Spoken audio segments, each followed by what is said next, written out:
When I was a kid, I dreamed of playing baseball in the major leagues. My love for the game started with neighborhood games right in my own backyard in Youngstown, Ohio. I always loved to play. I loved to pitch. I loved the challenge of getting a batter out with a blazing fastball. When I got a little older, I played Little League, and my dad was the coach. I still remember some of those games, who we played, the name of the opposing pitcher, the score. One game I was pitching against Mike Bizzio of the Bears Club. It was a classic pitcher's duel. I threw a no-hitter and we won 1-0. I used to imitate Sandy Koufax, one of the greatest pitchers of all time, and a lefty like me. That's how I got a high leg kick. Koufax had one. I wanted to be a pitcher in the major leagues, just like Sandy Koufax. You know what? The dream came true. In high school and college, my three brothers quit playing baseball, and so did a lot of my friends. But I kept on. Out of college, I got drafted into professional ball in the 21st round, one of the last picks in the draft. It meant the scouts weren't expecting too much from me. I played 5 years in the minor leagues, but I wasn't even considered a hot prospect. In fact, some of the coaches told me I didn't have the talent for the major leagues. But I was determined. I never lost my dream, and finally it came true. One day I was called up to the big leagues to play for the San Diego Padres, working mostly as a relief pitcher. I made the All-Star team, and I pitched in the playoffs and in the World Series. For any kid who loves baseball, that's a dream come true. I never thought anything could top it. This book, though, is about something that went beyond my dream. This book is about an amazing year in baseball, a gift God gave me that I will never forget. It is about the year I came back from cancer. I first noticed the lump in the fall of 1987. A firm, round shape about the size of a quarter was under the skin on my left arm. I asked our trainer about it, but he didn't think I should worry. It didn't hurt, so I didn't pay attention to it. I had other things on my mind.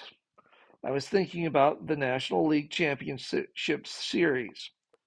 For the second time in my baseball career, I was playing in the postseason. This time I was a starting pitcher for the San Francisco Giants. We had won our division and were getting ready to take on the St. Louis Cardinals in the playoffs. I started the second game in St. Louis. It was a night game, cold as October can be. Overhead, above the lights, the sky was utterly black. We had lost the first game by a score of 5-3. To win the playoffs and to go to the World Series, we had to win the second game. I would be opposing John Tudor, an outstanding pitcher. I wasn't nervous. Excited, yes. As soon as I got on the mound, I threw my first pitch.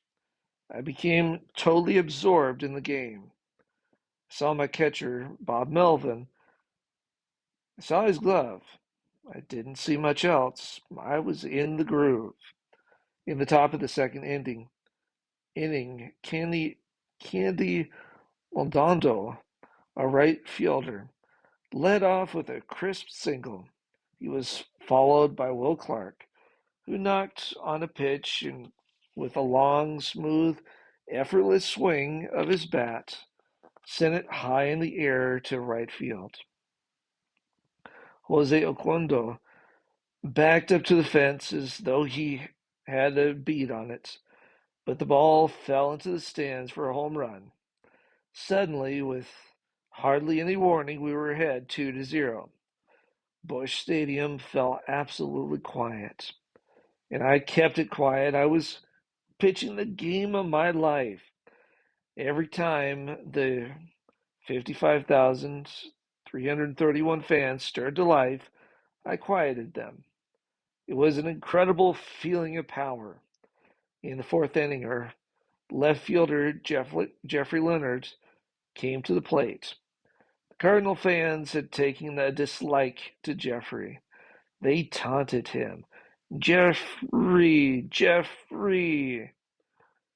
Leonard is a strong, proud, tough-looking dude. He fouled off a few pitches and then went deep to straightaway center field. The ball seemed to take a long time to settle over the fence for a home run, and Leonard took even longer to circle the bases. It was 3-0. Busch Stadium was silent again. I was locked in. 50,000 fans did not exist to me. Even the batters barely existed. Only my catcher was there. He knew what I wanted to throw. I knew that he knew. Some of the time we didn't even use signs. In the top of the fifth inning, we almost broke it open. I even got a hit. But we blew a squeeze play and didn't score. The fans began to buzz. The momentum seemed to shift. Cardinals were coming to life. I went out to the mound thinking, keep on cheering, make a little more noise, because the silence will be that much greater when we're done with this inning. I was stoked. Not that you know it by looking at me. My confidence doesn't come through in my face. I keep the fire out of my eyes so my opponents don't see what I'm feeling. But I felt confidence in my bones. I went out there with the crowd stirring and beginning to chant, and I put them back to sleep. We scored twice more in the eighth inning, thanks to a very rare error by Ozzie Smith. With a 5-run lead, I coasted home with my first postseason win. I'd given up 2 hits and no runs, putting myself in the record books.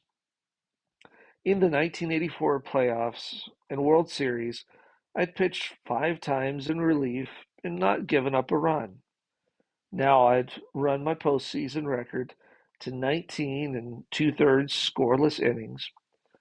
After the game, I was summoned to the interview room. Roger Craig was talking to a room jammed full of reporters. I could barely get through the crush. Someone asked Roger a question about Christian ball players, something about Christians being too nice to be winners. Roger said, they say Christians don't have any guts. Well, this guy's a Christian, and he's not afraid of anything. He handed the microphone over to me. Right away, a writer asked me, how do you respond to that? They were asking me whether Christians are wimps. The best way to answer that question, I thought, was to ask whether Jesus was a wimp. After all, Christians are followers of Jesus. I told them that if Jesus were in my shoes, called to compete as a professional athlete, he would be the best athlete on the field. He would play with more intensity and aggressiveness than any other athlete, but he would always be under control. I said to the reporters, Jesus Christ is my example. I play for him. When I play to glorify God. I recognize the ability he's given me, and so I play with everything I have. I loved getting the chance to tell them that. My wife Janice met me as I came out of the clubhouse. That day was the 9th anniversary of our wedding. I pitched a shutout in the playoffs. I'd had a chance to give credit where credit is due, to God. Looking at me with stars in her eyes, Janice said, I don't know how you're going to top this.